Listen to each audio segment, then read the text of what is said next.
أعوذ بالله من الشيطان الرجيم. بسم الله الرحمن الرحيم. السلام عليكم ورحمة الله وبركاته. وعليكم السلام ورحمة الله وبركاته.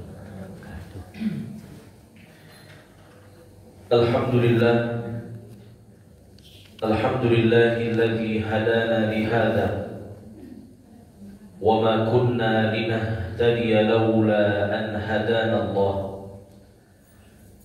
أشهد أن لا إله إلا الله وحده لا شريك له، وأشهد أن محمدا عبده ورسوله صلى الله عليه وسلم، المبعوث رحمة للعالمين الذي لا نبي بعده. اللهم فصل وسلم وبارك وأنعم على هذا النبي الكريم وعلى آله وصحبه ومن تبعهم بإحسان إلى يوم الدين. أما بعد، kaum muslimin wal muslimat, hadirin wal hadirat, Bapak Ibu jamaah Masjid Surau Darul Jannah yang semoga senantiasa dirahmati dan dimuliakan oleh Allah Subhanahu wa taala. Amin. Puji syukur kehadirat Allah Azza wa Jalla. Alhamdulillah, Allah Subhanahu wa taala senantiasa memberikan kepada kita berbagai macam nikmat dan karunia, sehingga pada subuh ini kita berkumpul di rumah Allah Subhanahu wa taala untuk melaksanakan ubudiyah dan taqarrub kepadanya serta mempelajari ilmu agama. Kemudian salawat dan salam kita mohonkan kepada Allah agar disampaikan kepada Nabi yang mulia, Nabi Muhammad sallallahu alaihi wasallam. Allahumma salli ala Muhammadin wa ala ali Muhammad. Semoga salawat dan salam juga tercurah kepada keluarga beliau, kepada ummahatul mukminin, kepada para sahabat dan orang-orang yang mengikuti beliau dengan benar hingga hari kiamat. Amin. Bapak Ibu rahmati Allah Subhanahu wa taala, kembali kita melanjutkan kajian tafsir Al-Qur'an. Pada pertemuan sebelumnya kita membahas tafsir Al-Baqarah ayat 144. Insyaallah taala pada kesempatan ini kita lanjutkan dengan ayat 145 sampai 146. Al-Baqarah 145 sampai 146. Di ayat 145 Allah Subhanahu wa taala berfirman, وَلَئِنْ أَتَيْتَ الَّذِينَ أُوتُوا الْكِتَابَ بِكُلِّ آيَةٍ مَا تَبِعُوا قِبْلَتَكَ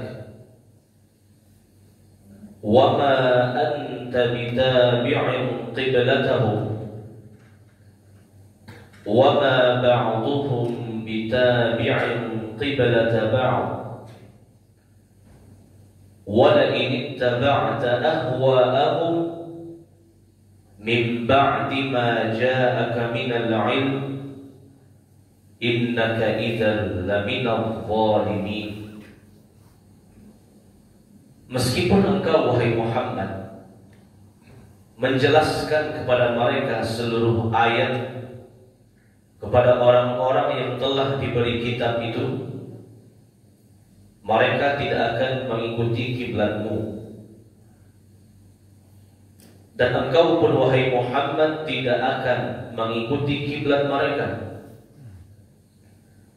Dan sebagian mereka tidak akan mengikuti kiblat sebagian yang lain.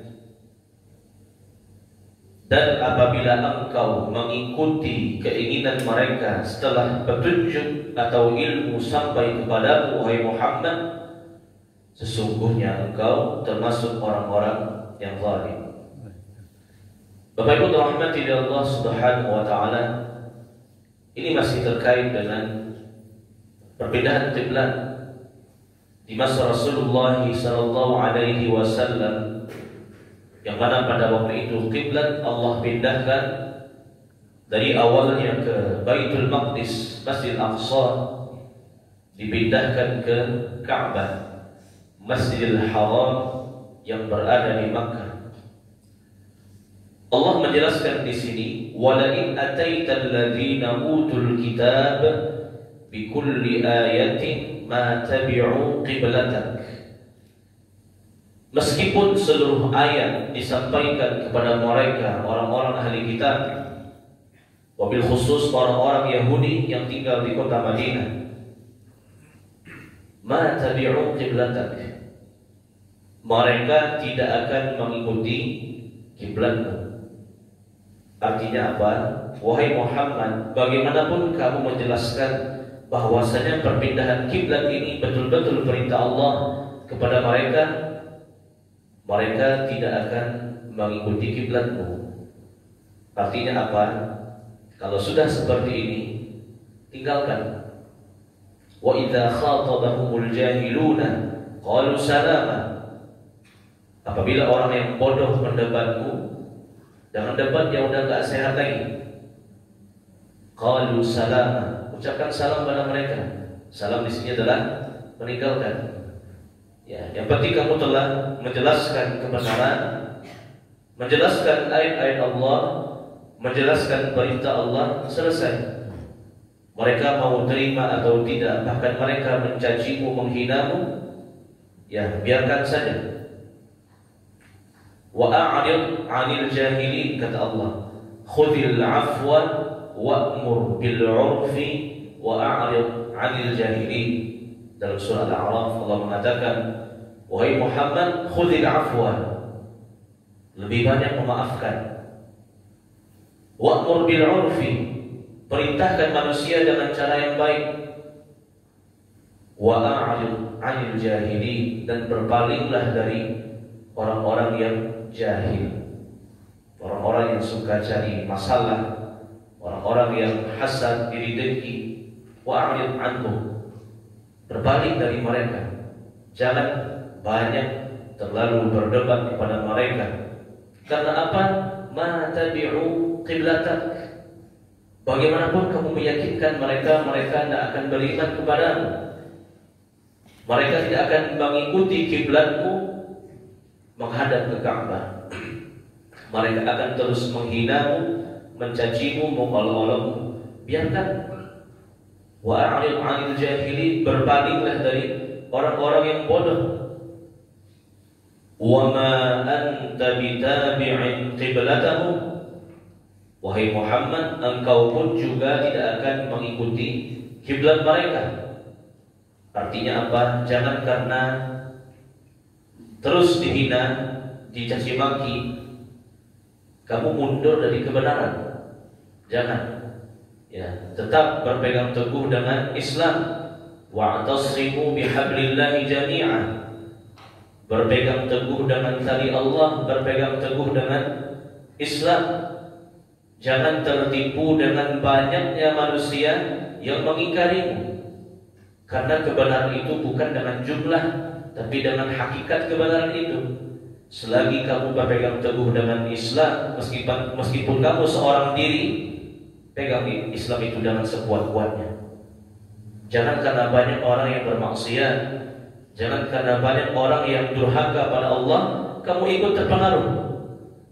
Ya, wa ma anta bitabi'in qiblatahum, wahai Muhammad, engkau jangan sekali-kali mengikuti kiblat mereka.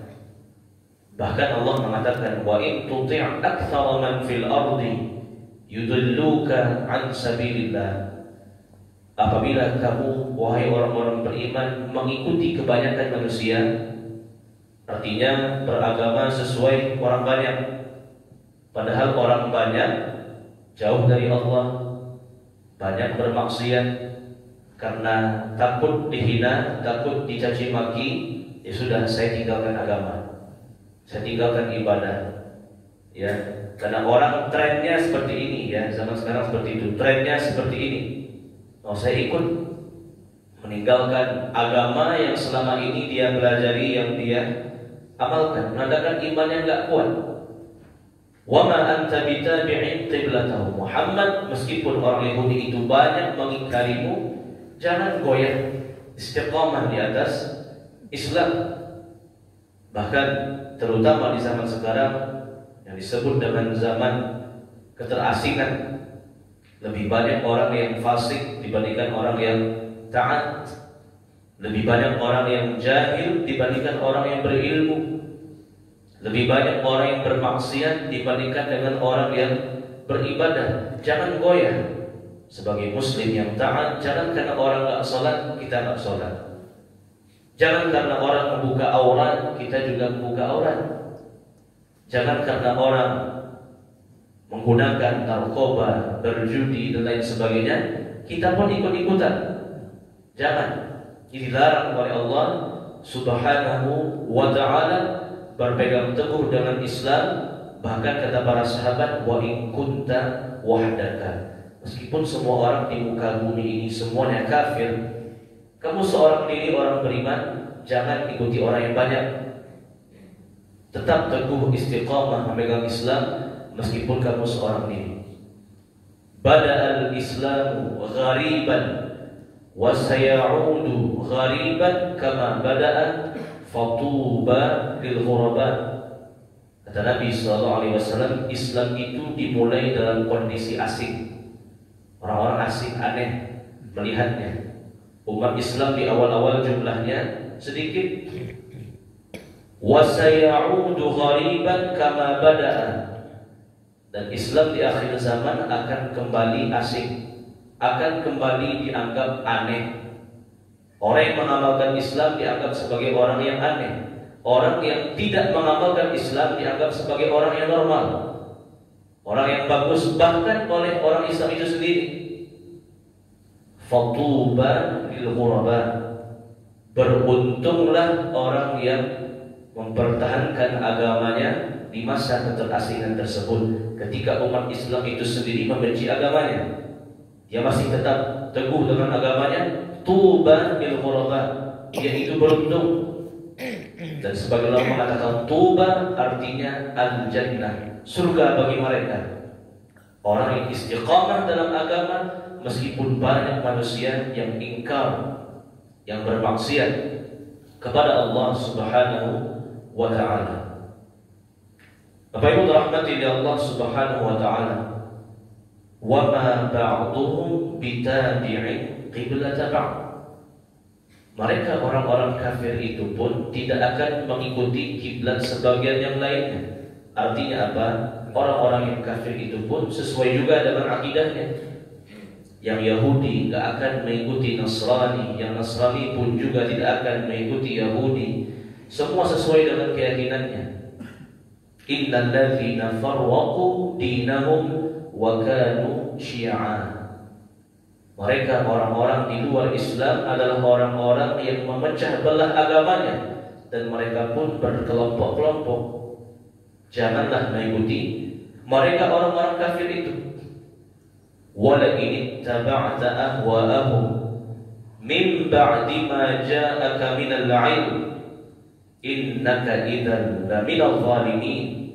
Apabila kamu mengikuti hawa nafsu mereka, tertipu dengan perbuatan-perbuatan dosa mereka, padahal ilmu telah sampai kepadamu, sungguh termasuk kamu orang-orang yang zalim. Bapak Ibu rahmati Allah Subhanahu wa ta'ala. Berikutnya ayat 146, Allah Ta'ala berfirman, Alladzina atainahumul kitaba ya'rifunahu kama ya'rifuna abna'ahum.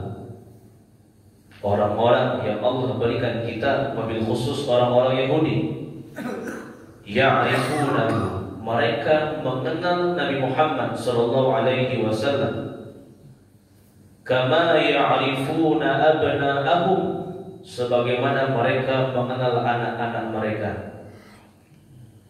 Wa inna fariqam minhum la yaktumuna al-haqqa wa hum ya'lamun. Dan sesungguhnya sebagian mereka menyembunyikan kebenaran padahal mereka mengetahuinya. Inilah orang-orang Yahudi. Mereka tidak mau beriman bukan karena bodoh, tapi karena justru punya ilmu. Tapi ilmu itu tidak bermanfaat bagi mereka. Bahkan mereka mengenal Nabi Muhammad sallallahu alaihi wasallam sebagaimana mereka mengenal anak-anak mereka. Kita Bapak Ibu misalkan punya anak, kita tahu berapa orang jumlah anak kita, siapa nama panjangnya, panggilannya apa, bentuk fisiknya bagaimana, dari ujung kepala sampai ujung kakinya, apa pakaian kesukaannya, apa makanan minuman kesukaannya. Pun begitu juga orang-orang Yahudi mengenal Nabi Muhammad SAW dengan detail, karena semuanya telah Allah jelaskan dalam kitab mereka terdahulu, yaitu kitab Taurat yang asli. Akan muncul seorang Nabi di akhir zaman namanya Muhammad bin Abdullah dengan ciri-ciri seperti ini. Dia akan muncul di sini, dia akan berhijrah ke sini. Bentuk wajahnya seperti ini, bentuk fisiknya seperti ini, semuanya Allah Subhanahu wa taala telah jelaskan dengan gamblang dan jelas di dalam kitab mereka. Ketika mereka membaca kitab Taurat yang menjelaskan sifat-sifat Rasulullah, seolah-olah mereka melihat Rasulullah berada di hadapan mereka.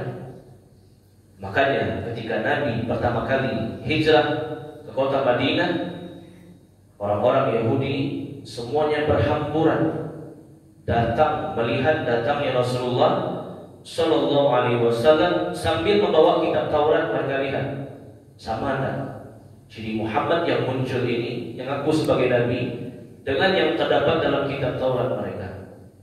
Ketika mereka lihat, oh sama persis, akurat 100%. Apa yang Allah sebutkan dalam kitab Taurat, itu juga yang mereka lihat sekarang secara langsung pada fisik dan pribadi Rasulullah Sallallahu Alaihi Wasallam. Namun apa yang terjadi? Tak semuanya yang beriman. Tidak semuanya yang beriman. Justru sedikit dari orang-orang Yahudi yang beriman. Contohnya Abdullah bin Salam. Ya, ini seorang Yahudi. Dia itu sangat paham kitab Taurat. Ketika Rasulullah datang ke kota Madinah, dia bawa kitab Tauratnya, dia lihat Nabi Muhammad persis sama. Langsung dia beriman. Langsung dia mengucapkan 2 kalimat syahadat. Adapun kawan-kawan yang lainnya tak mau beriman, padahal sudah sama persis dengan kitab Taurat mereka. Mereka beralasan konyol. Apa kata mereka? Oh, Muhammad ini bukan dari Bani Israel, bukan dari bangsa kita, tapi dari orang-orang Arab. Mana mungkin seorang Nabi muncul dari orang Arab? Itu orang Arab peradabannya berzina, membunuh, macam-macam alasannya. Padahal sudah sama persis ini dengan apa yang terdapat dalam kitab Taurat. Mereka beralasan macam-macam karena bukan dari golongan mereka, tapi dari orang Arab. Ada lagi yang beralasan ini benar Muhammad, tapi Muhammad itu bukan untuk seluruh manusia. Muhammad itu hanya untuk penduduk Makkah dan Madinah. Adapun kita tetap dengan agama kita. Ada juga yang mengatakan Muhammad itu ada beberapa orang yang sekarang ini bukanlah Muhammad yang kita imani. Dibuat-buat pendustaan, dibuat-buat kebohongan, mereka menyembunyikan kebenaran. Wa inna fariqan minhum la yaktumunal haqqa wa hum ya'lamun. Sungguh mereka menutup-nutupi kebenaran padahal mereka tahu kebenarannya. Nanti Allah akan jelaskan dalam surah Al-Baqarah 160, innal ladzina yaktumuna ma anzalna minal bayyinat wal huda min ba'di ma bayyanahu lin-nasi fil kitab ulaika yal'anuhumullah wa yal'anuhumul la'inun. Sesungguhnya mereka orang-orang Yahudi yang dari dulu sampai sekarang menyembunyikan fakta kebenaran yang telah Allah turunkan dalam kitab mereka. Ulaika yal'anuhumullah, mereka dilaknat oleh Allah. Wa yal'anuhumul la'inun, dan di hari kiamat seluruh makhluk pun akan melaknatnya dan mengutuknya. Karena mereka telah menyembunyikan kebenaran dan telah menyesatkan manusia dari kebenaran. Mereka berpegang teguh dengan kesesatan mim ba'di ma ja'ahumul haq, padahal kebenaran telah datang kepada mereka. Dan ini pelajaran yang sangat berharga Bapak Ibu. Tidak semua orang yang berilmu bisa mengamalkan ilmunya. Kata para ulama, hidayah itu ada dua. Ya. Yang pertama disebut dengan hidayatul irsyad. Hidayah berupa ilmu, pengetahuan, wawasan. Yang kedua hidayatul taufiq. Hidayah berupa taufik. Taufik itu bimbingan Allah untuk mengamalkan ilmu. Dan ini yang mahal. Kalau hidayah yang pertama, hidayatul irsyad, hidayah berupa ilmu, bisa dikatakan tidak ada lagi orang yang bodoh. Semuanya sudah tahu Islam itu agama yang benar, sholat itu wajib, dan lain sebagainya. Namun yang mahal itu adalah pengamalan. Ya, betapa banyak kita tahu sholat itu wajib, tapi betapa sering kita melalaikan. Betapa seringnya kita tahu bahwasannya menggibah itu tidak boleh, tapi kita masih menggibah juga. Betapa seringnya kita tahu berdusta itu tidak boleh, tapi kita sering berdusta. Betapa kita tahu menutup aurat itu wajib, tapi kita masih sering membuka aurat. Ini yang mahal. Taufik, bimbingan Allah untuk mengamalkan ilmu. Pun juga seperti orang Yahudi, mereka dapat petunjuk berupa ilmu. Oh, mereka sangat pintar, tahu, nggak perlu diajarkan lagi. Mereka lebih tahu bahkan mungkin dibandingkan kita, karena orang Yahudi itu orang-orang yang pintar, jenius. Tapi mereka tidak mendapatkan taufik, bimbingan Allah untuk mengamalkan, mengikuti ilmu yang telah ada dalam kepala mereka. Dan ini yang mahal, yang disebut dengan taufik, yang disebut juga dengan al-ilmu an-nafi', ilmu yang bermanfaat, yaitu ilmu yang diamalkan. Makanya setiap subuh Rasulullah SAW rajin berdoa, Allahumma inni as'aluka ilman nafi'an wa rizqan tayyiban wa amalan mutaqabbalan. Wahai Allah, aku mohon kepadamu ilman nafi'an, ilmu yang bermanfaat, ilmu yang bukan sekedar di kepala, tapi ilmu yang membuahkan iman, ilmu yang membuahkan amal yang dikerjakan dalam kehidupan sehari-hari. Itu namanya ilmu nafi', ilmu yang bermanfaat. Artinya dia dibimbing oleh Allah untuk mengamalkan ilmu itu. Wa rizqan thayyibah, rezeki yang baik dan halal. Wa amalan mutaqabbalah, dan amalan yang engkau terima. Kata Nabi SAW, al-ilmu bila amalin kasyajaratin bila thamar. Ilmu tanpa amal bagaikan pohon tanpa buah. Percuma kita tanam pohon tapi nggak ada buah yang bisa dinikmati. Begitu juga percuma dengan ilmu, banyak ilmu, hafal, paham, tapi tidak membuahkan iman, tidak membuahkan amal, seperti yang terjadi oleh orang-orang Yahudi. Ya'rifunahu kama ya'rifuna abna'ahum. Mereka tahu Islam, mereka tahu Nabi Muhammad sebagaimana mereka mengenal anak-anak mereka. Karena ciri-ciri Nabi terdapat dalam kitab Taurat. Bahkan nabi-nabi mereka pun sudah memberitahukan, min ba'di ismuhu Ahmad, akan datang nabi setelah kalian yang bernama Ahmad, yaitu Muhammad bin Abdullah. Bahkan disebutkan Al-Qurashi, dia itu orang Quraisy. Ya, dan Quraisy itu dari kalangan Arab, bukan lagi dari Bani Israel. Mereka sudah tahu kenapa mereka tidak beriman, tidak mendapatkan taufik, bimbingan Allah. Taufik ini cara mendapatkannya adalah dengan berdoa. Wahai Allah, tunjukilah aku kepada jalan yang benar. Wahai Allah, bimbinglah aku untuk mengamalkan ilmu itu. Harus diminta. Kalau hidayah yang pertama, ilmu, berusaha dan menuntut ilmu, belajar. Tapi untuk mengamalkan ilmu kita butuh bantuan, bimbingan Allah Subhanahu wa ta'ala. Mohonlah petunjuk Allah agar ilmu itu bermanfaat. Allahumma inna nas'aluka ilman nafi'an. Wahai Allah, aku mohon kepadamu ilmu yang bermanfaat. Allah Ta'ala alam bisawab. Inilah kajian tafsir kita pada subuh ini, Al-Baqarah 145 sampai 146. Pelajaran yang dapat kita ambil adalah sampaikanlah kebenaran meskipun itu pahit, meskipun banyak manusia tidak mengikuti. Jangan gentar. La takhaf wa la tahzan, innallaha ma'ana. Jangan takut, jangan bersedih, dan sesungguhnya Allah bersama orang-orang yang beriman. Jangan terpedaya dengan orang-orang yang ingkar kepada Allah meskipun jumlah mereka banyak. Berpegang teguh dengan agama Islam meskipun dengan jumlah orang yang sedikit.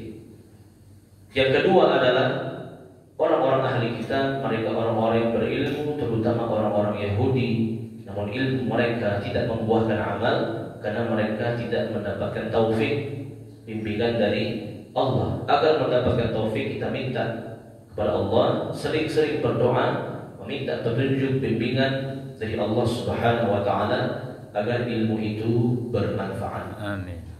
Silakan Bapak Ibu ada yang bertanya. Tafadhol. Silakan. Waalaikumsalam. Jadi orang yang bilang jatuh dari golongan. Di Indonesia kan benar juga ya. Kamu kalau Islam jangan ke arah-arahan. Kita udah mirip kayak gitu. Islam jangan ke arah-arahan boleh ya. Apa bedanya gitu? Ini punya tentang jolim. Itu tadi kan juga apa di mereka termasuk jolim. Beda arti kata jolim dengan adil. Karena kan dalam manusia kan ada disebutkan pimpinan yang adil, surga itu pada pimpinan yang adil. Benar. Yang tidak adil ini apa? Termasuk jolim, termasuk kriteria besar, apa ini kan tidak jolim. Itu tapi nantinya kalau pimpinan yang adil kan surga itu pada pimpinan yang adil. Tapi kalau tidak adil apa ini? Termasuk kita jolim tadi kan jadi, kok kamu kalau Islam jangan diarah-arahkan kan jolimnya tadi juga. Benar, baik. Ah itu bagaimana nanti di Indonesia itu Siap. berarti mulai Islam Nusantara. Ya. Masih Baik, yang pertama pemahaman seperti itu pun adalah apa namanya copy paste dari pemahaman Yahudi. Ya, sama persis. Ya, oh jangan mengikuti Islam yang ada di Arab karena syariat Islam itu hanya untuk orang Arab. Adapun Islam di Indonesia dia punya khusus banyak penyesuaian. Ada Islam Nusantara dan lain sebagainya. Ini sama persis dengan yang dilakukan oleh orang Yahudi. Dan Nabi telah mengkhabarkan, "Latattabi'anna sanana man kana qablakum shibran bishibrin, dhira'an bidhira'in." Kalian umat Islam karena kurangnya iman, kurangnya ilmu, ikut-ikutan seperti mereka. Orang Yahudi berbuat, kita pun berbuat seperti mereka. Orang Yahudi bertindak, kita pun juga mengikutinya, sadar atau tidak. Ini sudah dikhabarkan oleh Rasulullah SAW. Kalian akan mengikuti langkah-langkahnya orang kafir, terutama Yahudi dan Nasrani, sejengkal demi sejengkal, sehasta demi sehasta. Apa yang terjadi di seluruh permukaan bumi ini rata-rata memang meniru kepada orang-orang Yahudi dan orang-orang Nasrani, karena umat Islam kurang iman dan tidak mau belajar, tidak mau beribadah kepada Allah Subhanahu wa taala. Yang disayangkan yang menyampaikan ini justru kalangan intelektual. Ya, justru orang yang belajar agama. Justru dia menyampaikan hal yang seperti ini. Kalau orang yang awam ya masih bisa juga di-counter. Tapi kalau orang itu sudah punya kedudukan, ditokohkan, punya gelar yang sang dokter bahkan profesor, ini jadi masalah. Fadallu wa adallu, dia tersesat dan juga menyesatkan manusia. Nah, ini ujian Allah kepada kita semua. Dan ini benar sesuai persis meniru apa yang dilakukan oleh orang-orang Yahudi. Padahal jawabannya simpel. Wa ma arsalnaka illa rahmatan lil alamin. Wahai Muhammad, engkau diutus rahmat bagi seluruh alam. Memang Nabi itu orang Quraisy, orang Makkah, orang Arab, Al-Quran berbahasa Arab. Tapi Nabi Muhammad itu diutus untuk seluruh manusia. Arab maupun non-Arabnya. Ya, meskipun Al-Quran turun di Makkah, di Madinah, iya benar, itu fakta yang tidak bisa dihilangkan. Tapi apakah syariat Muhammad hanya terbatas kepada Jazirah Arab? Tidak. Lil alamin, yang untuk seluruh manusia di alam semesta, di permukaan bumi ini wajib beriman kepada Rasulullah sallallahu alaihi wasallam. Wa bu'ithtu ilan nasi 'ammatan. Dalam sebuah hadis yang mengatakan, aku diutus untuk seluruh manusia semuanya tanpa terkecuali. Ketika haji wada' Nabi mengatakan, la farqa baina a'rabi wal a'jami illa bittaqwa. Gak ada bedanya orang Arab dengan tidak Arab kecuali dengan takwanya. Di hadapan Allah manusia itu sama. Yang akan membedakan manusia itu adalah ketakwaannya. Semakin dia bertakwa, semakin dia mulia di mata Allah. Ya, Islam itu bukan nanti orang Indonesia buat versi Islamnya, orang India buat versi Islamnya, orang Cina buat versi Islamnya. Nggak seperti itu. Islam itu budayanya universal, bisa masuk ke seluruh manusia, etnis, golongan, suku, ras, bisa diamalkan. Nah, terkait adat istiadat itu menyesuaikan dalam konteks. Selagi adat itu boleh dalam Islam, boleh diamalkan. Bukan berarti Islam yang menyesuaikan dengan adat, tapi adat kebiasaan yang menyesuaikan dengan Islam. Al-Islamu ya'lu, kata Nabi. Islam itu yang paling tinggi. Wala yu'la alaih, gak ada yang lebih tinggi dari agama Islam. Yang kedua terkait dengan adil dan zalim. Kalimat adil dan zalim bisa dipahami secara umum dan bisa dipahami secara konteks khusus. Ya. Adapun adil secara umum, wad'u syai' fi mawdi'ihi, meletakkan sesuatu sesuai pada tempatnya. Meletakkan sesuatu sesuai pada porsinya, itu disebut dengan adil. Maka lawannya zalim, berarti wad'u syai' fi ghairi mawdi'ihi dalam bahasa Arab, meletakkan sesuatu tidak pada tempatnya. Dan ini berlaku umum dalam perkara ibadah, dalam perkara iman, dalam perkara muamalah. Adapun hadis tadi, surga merindukan 3 orang, ada hadisnya. Pemimpin yang adil, pembaca Al-Quran, dan orang-orang yang suka bersedekah. Ya, ada hadisnya. Pemimpin adil di sini dalam konteks khusus. Dia berlaku adil, tidak berbuat zalim, tidak berbuat aniaya, tidak korupsi, berlaku adil kepada rakyatnya. Ini konteks adil yang khusus, ya, dalam dia memimpin. Adapun zalim di sini, innaka idzal laminal zalimin. Engkau termasuk orang yang zalim wahai Muhammad kalau mengikuti orang kafir. Ini zalim yang sifatnya umum. Kenapa sifatnya umum? Karena orang yang berbuat dosa disebut dengan zalim. Kenapa? Karena dia telah menzalimi dirinya. Kita berbuat dosa, Bapak Ibu, yang rugi itu bukan Allah, yang rugi kita. Dalam kita berbuat dosa berarti kita sudah menzalimi, menganiaya diri kita sendiri. Allah nggak ada masalah. Apakah kalau kita berbuat dosa, kita ingkar, Allah akan rugi? Allah akan bangkrut, Allah akan miskin? Tidak, kita yang rugi. Man amila shalihan falinafsi wa man asaa fa'alaiha. Siapa yang berbuat kebaikan untuk dirinya, siapa yang berbuat dosa, akibatnya pun untuk dia.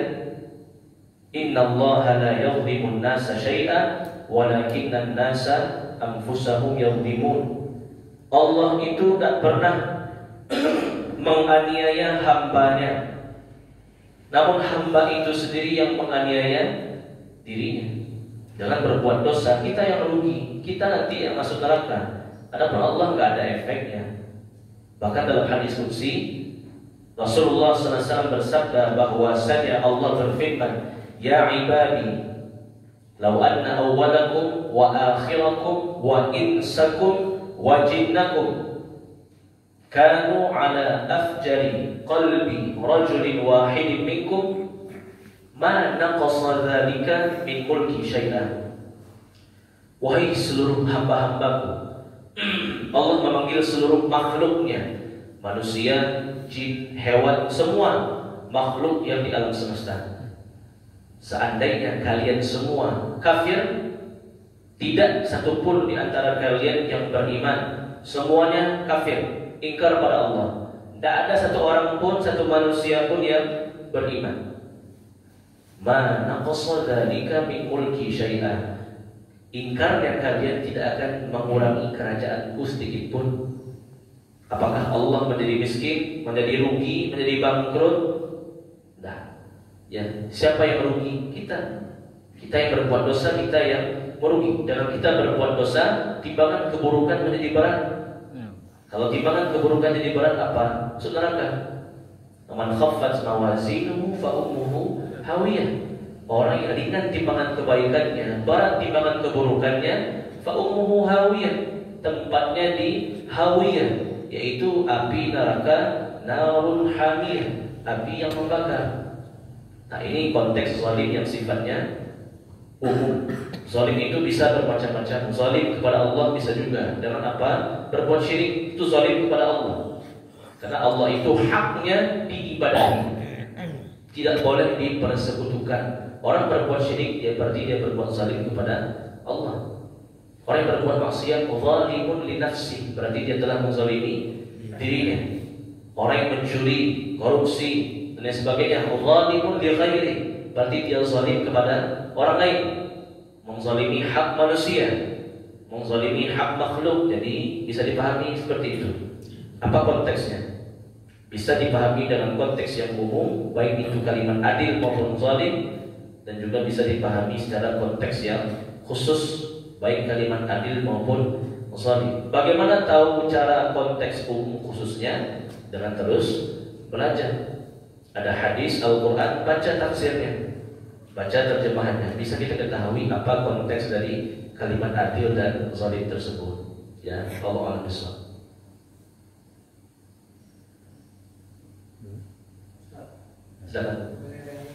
Yahudi kan diberi oleh Allah, pintar. Bagaimana tentang orang Islam, Pak? Apakah ada orang Islam yang berilmu, yang pintar? Ya, berilmu. Ya, orang-orang Islam itu berilmu dan wajib berilmu.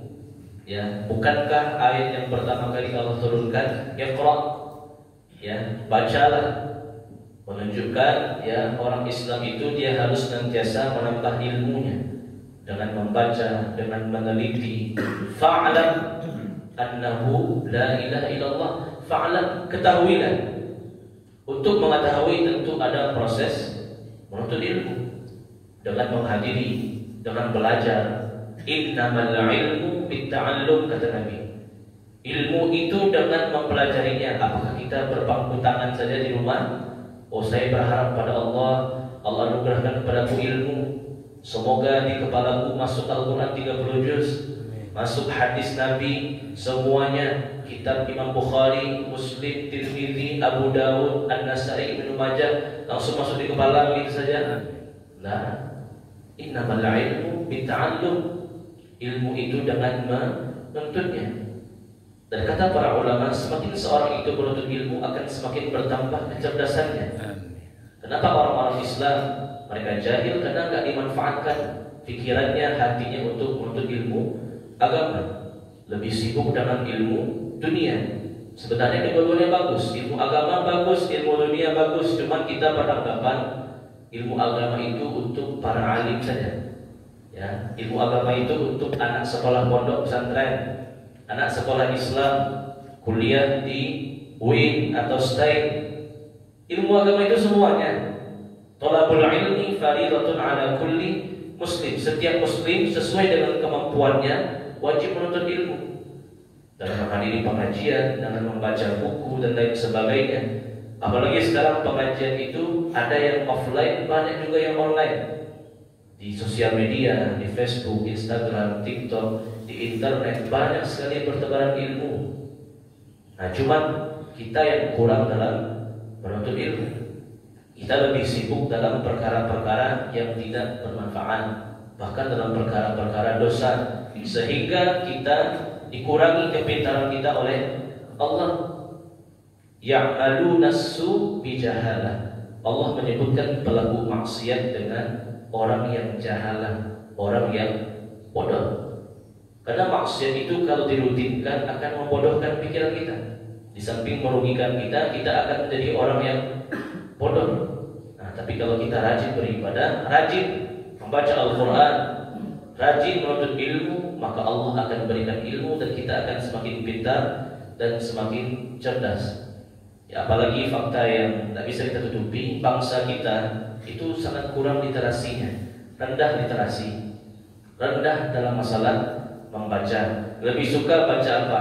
Berita yang hoax, ya. Lebih suka baca gosip selebritis, lebih suka mengikuti hal-hal yang tidak bermanfaat, kurang dalam masalah membaca. Jangan ilmu agama, ilmu dunia saja malas membaca. Apalagi ilmu agama yang manfaatnya dunia dan akhirat. Makanya kita menjadi umat yang tertinggal. Sebenarnya umat Islam itu umat yang pintar, tapi karena nggak mau belajar, makanya menjadi orang yang kurang pintar. Kita nggak sebut bodoh, ya, kurang pintar, kurang cerdas. Al-ilmu bitta'allum. Ingin pintar, cerdas, berilmu. Ingin berilmu gimana? Terus belajar, terus menambah ilmu. Kata Nabi, kun aliman atau muta'alliman atau muhibban atau mustami'an atau muhibban wa la takun khamisan fatanna. Dalam menuntut ilmu itu, jadilah kamu orang yang alim. Alim itu betul-betul mendalam keilmuannya. Gak bisa jadi alim, muta'allim, terus belajar. Gak bisa muta'allim, mustami' minimal mendengar. Gak bisa mustami' muhib, mencintai ilmu. Wala takun khamisan, jangan jadi orang yang kelima, yang sama sekali tidak ada.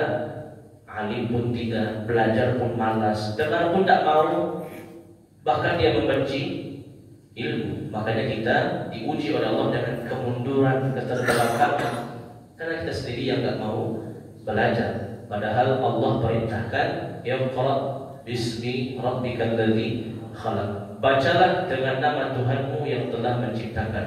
Allah perintahkan kita untuk pintar dan cerdas dan senantiasa menuntut ilmu, baik ilmu dunia, terutama ilmu akhirat. Ya, Allah Subhanahu. Kita cukupkan, mudah-mudahan bermanfaat. Semoga dapat menjadi ilmu manfaat yang dapat kita amalkan. Terlebih terkurang mohon dimaafkan. Subhanakallahumma bihamdik, asyhadu an la ilaha illa anta, astaghfiruka wa atubu ilaik. Wa sallallahu ala nabiyyina Muhammad wa ala alihi wa sahbihi.